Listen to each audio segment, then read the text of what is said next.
guys have probably noticed the beautiful textures and shapes and colors of living things, of all of the different animals and insects in our world, large and small. And did you wonder, how were they so perfect? Is this art or is this science?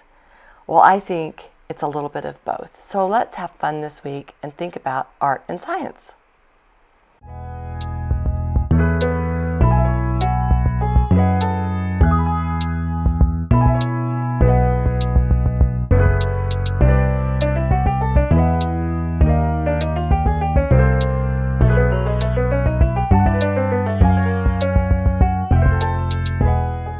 Suminagashi is a very old traditional Japanese painting technique. Rings are formed. You start in the middle and go, and the rings push out. So I wanted to give you some visuals of what we will be creating with Suminagashi. So these are some that you will see later in different videos where we used different materials to create negative space. What I'm going to show you now is where you pick two colors that can be contrasting or just two colors that you like, and I will show you some methods for creating and painting on the water. So a few things I want you to remember. There are really no rules. I'm going to demonstrate some of the techniques that we like and that we use here at the studio, but I also want you to experiment with your own way. We've learned a lot from other people. So the water will move every now and then, naturally, and that will create a different design with the paint. So think about that and just take your time. This isn't an intentional way to create art. This is a way for science to create art for you. So hey, no stress. Let science do the work for you. These are just some examples of different colors you can use. So start out with just two different colors. I've chosen for right now blue and orange. And if you look on the color wheel, blue is across from orange. That means they're complementary. That means that they have the most contrast. So we should come up with some very bright, vibrant colors that we can see easily separated. And so I'm going to put my brushes perpendicular. I'm going to point straight down to the middle of the water. And so I've dipped one brush for orange and one brush for blue. And I'm going to barely touch the top of the water. You may have seen this orange expand. There's the blue. Now the more times I add paint to the top of the water, the more vibrant the colors are going to be, right? That probably makes sense because you know when you paint a picture, if you paint 2 or 3 layers, it's going to be more bright. Well, it's a similar idea here, but we're painting on the water. Now this takes some practice. The most important thing to remember is when you put paint, sorry for my messy palette, but when you add your paint, you're only going to add maybe 5 drops of each color because you hardly use any paint to create your work.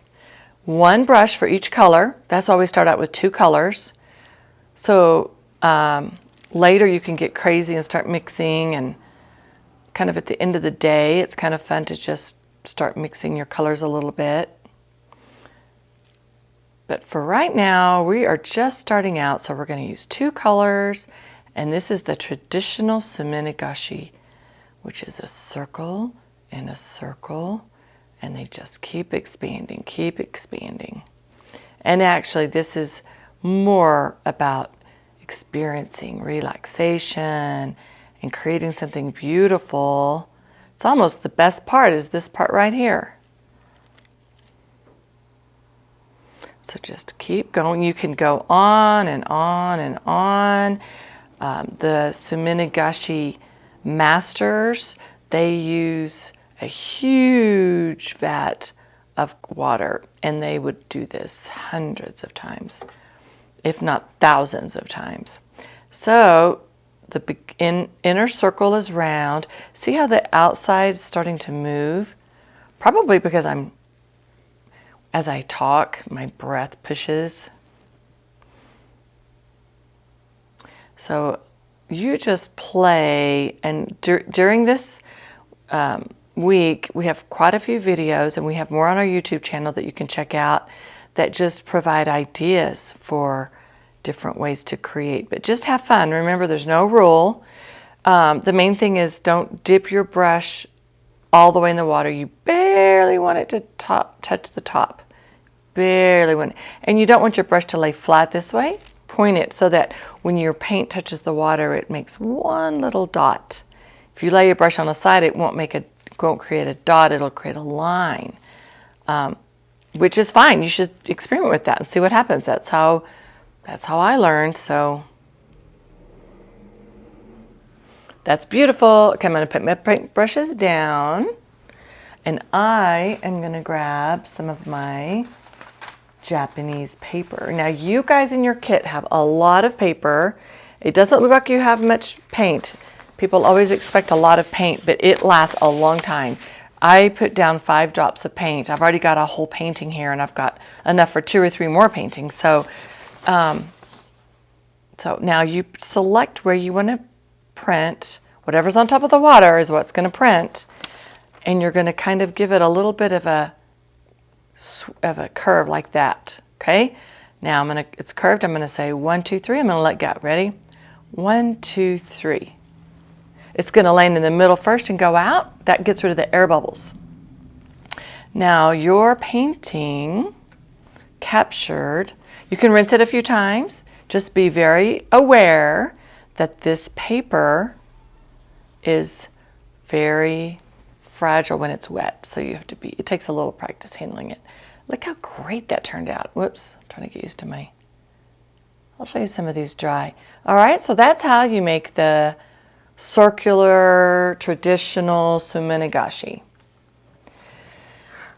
All right, I'm going to show you another technique, and then I want you guys just to start having fun. You'll learn more and more this week through all of the other videos. We're going to learn about fluid dynamics, and we're going to learn more about how does this work.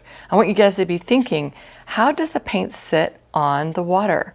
So with traditional Suminagashi techniques, they use sumi paint, which is kind of like an ink, and a very vibrant black, usually, ink. And then they added to that pine resin, which comes from pine trees, and it gives the ink a very light lightness to it so that it will sit on top of the water. We're going to talk a little bit more about fluid dynamics and do a few experiments later. But for today, I just want you guys to have fun with your paints and enjoy getting the feel for how this works. And you're going to be creating some beautiful artwork today that we can use later when we make our books and cards. And of course, you can use those, your artwork, for whatever you like. Now I'm going to put a circle over here. I don't have to always put it in the middle. Look what happens. It pushes out. Let me see if I can focus in a little bit more. Okay.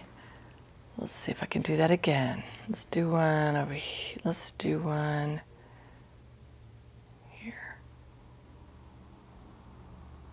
Now the longer I hold my brush in the water, the bigger my circle goes usually. And some colors expand differently than other colors, which is kind of interesting. All right, that's kind of pretty. Very pretty. Okay, I'm going to make sure my hands are dry when I pick up my Japanese paper. Because if you get your Japanese paper wet anywhere, it won't print on that spot, okay? Not until it dries. So let's see, I think I'll turn it, I don't know, it's also pretty. 1, 2, 3.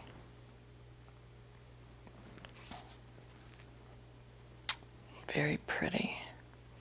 Now you're gonna, after you print, actually I should tell you that before you create any artwork, lay a newspaper down or some cardboard or something so that you have a place to dry your work. It doesn't take long, but you do need to have that ready. That turned out very nice. If I could get rid of the glare. Isn't that pretty? You guys can just do whatever you want. There are no rules. So that is it. Now you guys have fun and enjoy playing today.